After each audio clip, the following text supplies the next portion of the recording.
Boa noite, meu nome é Bruno Isaac Machado Miguel Ribeiro, eu sou aluno da Universidade Católica de Brasília, na unidade de Taguatinga, no curso de Direito, com a matrícula UC2411225.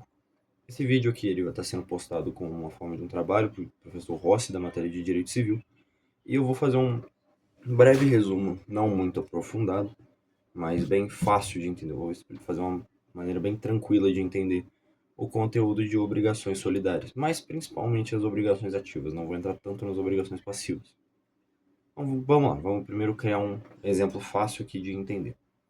Vamos colocar o indivíduo A, o indivíduo B e o indivíduo C em um contrato. O indivíduo A sendo o credor, o indivíduo B e C sendo João e Maria, que são um casal que compraram uma casa do indivíduo A por 100 mil, para ficar um valor fácil. Vamos considerar que a água que vai entrar nos copos é quanto cada um deve, sendo que João deve 70 mil e Maria deve 30. Eles não precisam dever a mesma coisa. Deverem a mesma quantidade não é necessário. Vamos lá. Agora, com o exemplo já pré-estabelecido sobre a dívida, a gente pode entrar na questão do pagamento, que é o que todo mundo quer fazer numa obrigação e conseguir terminar de pagar. Para que a dívida seja considerada como paga, o credor ele tem que receber todos os 100 mil, não importa de quem seja nessa situação.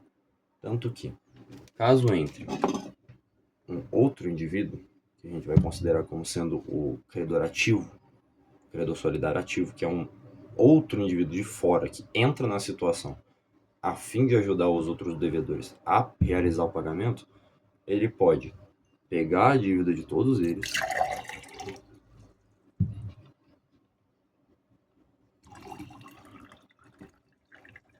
ele pode pegar, supondo que ele tenha esse dinheiro, e ele sozinho pode pagar tudo de volta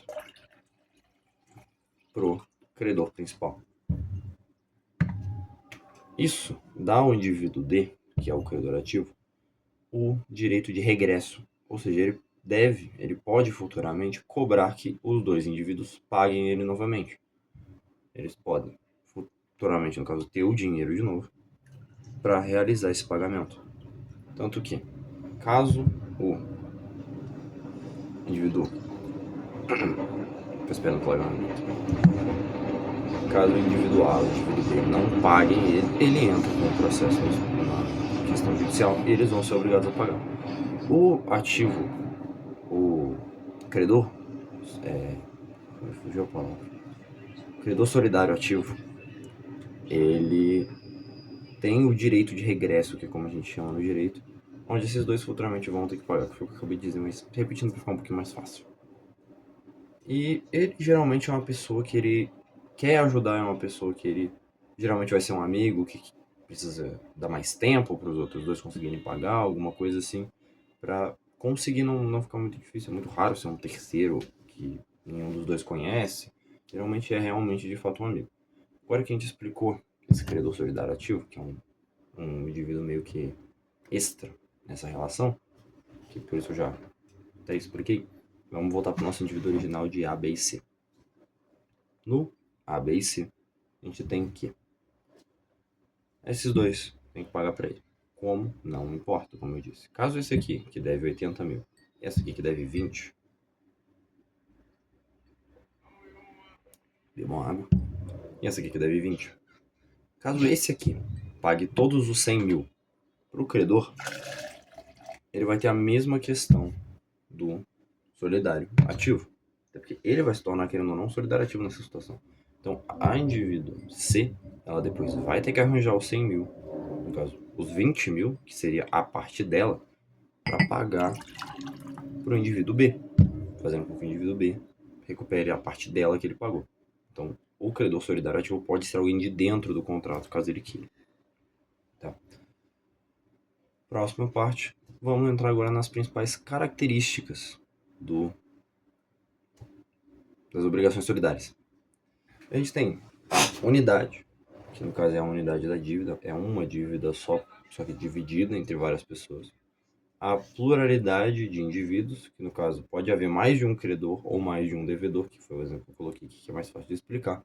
E a gente tem também a multiplicidade de vínculos, que é essas várias relações entre eles.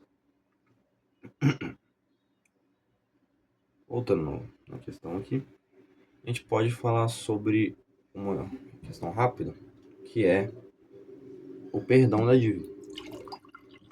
Vamos supor que aqui a Maria devendo 20 mil, o João 80, vamos manter o mesmo exemplo. O credor sentou e conversou com a Maria, que é o nosso indivíduo C, e ele resolveu que vai perdoar a dívida dela. Então, ela não vai precisar mais pagar nenhuma dívida para ele. Não tem mais água no copo, ela não está mais endividada. Mas isso não vai afetar o João. O João vai continuar tendo que pagar todos os 80 mil dele. Ele continua devendo essa questão. Então, caso haja perdão de uma das partes, as outras partes não são afetadas diretamente. Que é, de certa forma, uma exceção.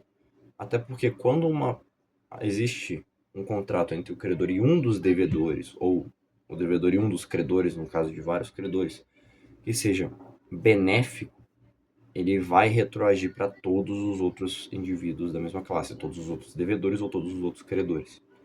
Mas caso seja algo ruim, o contrário não vai acontecer.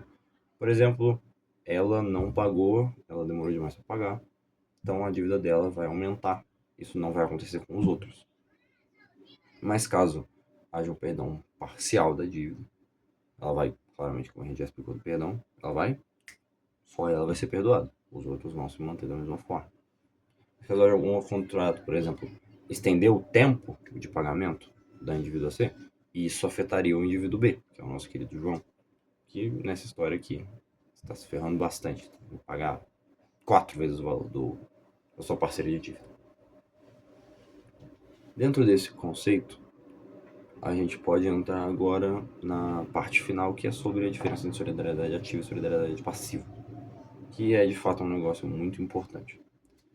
A solidariedade passiva, ela está prescrita nos artigos 275 a 285 do Código Civil, enquanto a solidariedade ativa está prevista do 267 ao 274 do Código Civil, ou seja, termina um artigo antes do que o outro começa. Eles são sequenciais, são dois títulos logo em sequência um da outra.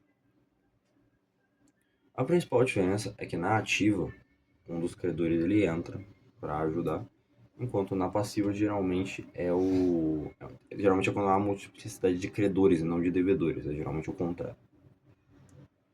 No mais, é isso. Acredito que tenha sido um resumo bem tranquilo. Eu tentei usar aqui uma aguinha para explicar, a água sendo a dívida em si, né?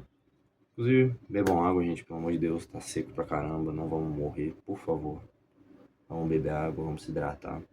Tentei fazer uma forma aqui mais tranquila, mais descontraída. Eu sei que vai ter um monte de outros alunos que estão com quadro, estão com vídeo profissional. Mas aqui eu sentei, eu fiz o que deu, eu fiz o que eu... Tentei fazer uma brincadeirinha aqui com um pouquinho de água. Conscientizar para beber água, inclusive. Então, quando uma dívida é perdoada, a gente bebe.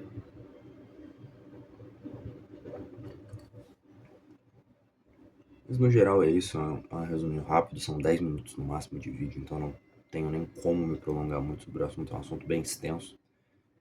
Eu comprimi os principais pontos, inclusive um bisuzinho aqui processual, sempre coloque solidariedade no contrato.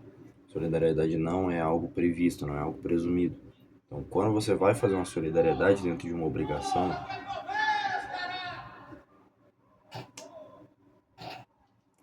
eu não vou cortar isso não. Quando você vai fazer uma questão de solidariedade dentro de um contrato, você tem que escrever. Você tem que deixar isso anotado no contrato. No geral é isso, boa noite, se cuidem, uma boa semana. Palmeiras tá bom hoje, viu?